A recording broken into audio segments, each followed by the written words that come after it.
Today we're going to durability test the iPhone 12 Pro and its ceramic shield covered front screen. You might have noticed that the box is a little bit smaller this year. You know how Apple has slowly been removing things with each new product launch. First it was the headphone jack, then the HDMI on their laptops, and now it's the charging brick itself that's gone. It's always exciting to find out what's going to disappear next. Apple definitely keeps you on your toes. Honestly though, it's probably a good thing.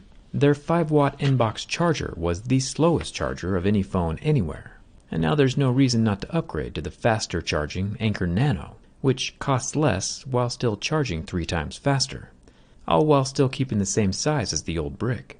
Thanks to Anker for sponsoring this video. Now iPhone users will get to experience the fast charging that Androids have had for years. I'll leave a link down in the video description that'll give you a 10% discount off the Anker Nano. Because you know if Apple isn't going to hook you up, Anker for sure will. Now it's time for the durability test. Let's get started.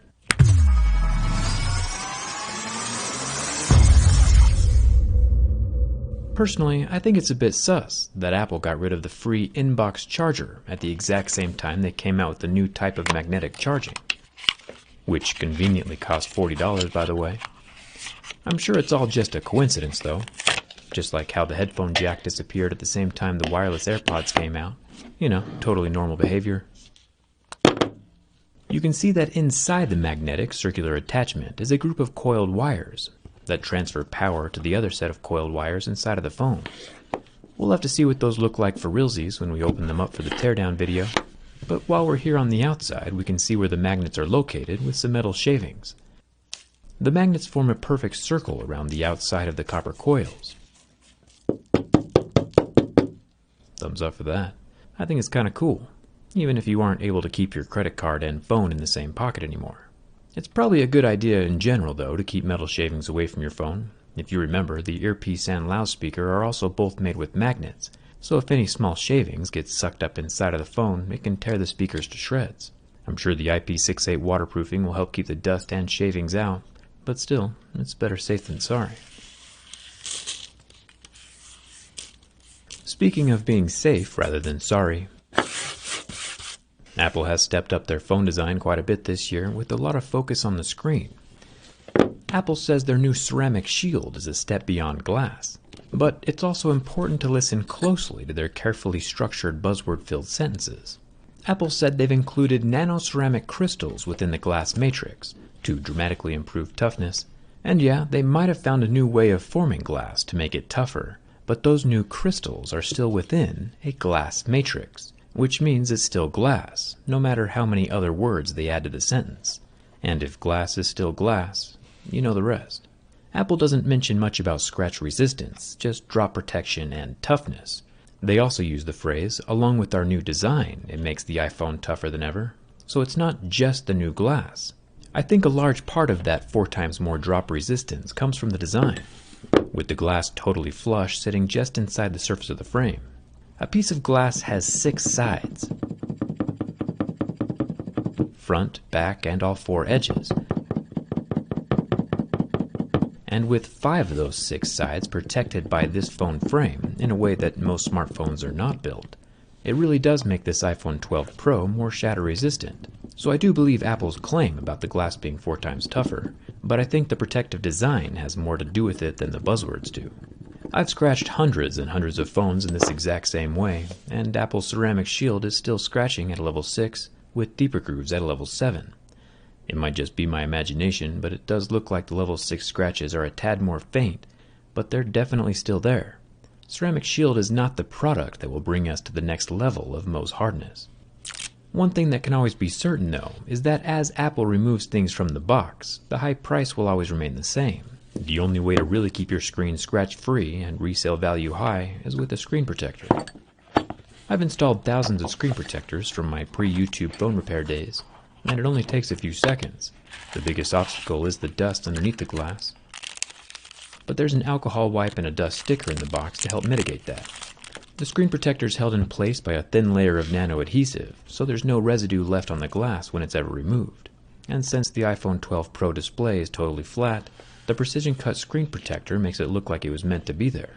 Just like you wear safety glasses to protect your eyes and a mask to protect your lungs, a screen protector is a cheap way to avoid a lot of future regret.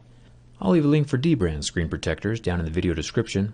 Plus, these aren't your normal plastic rubbery screen protectors either. It's an additional layer of protective tempered glass. And as we know, glass is glass, and glass can.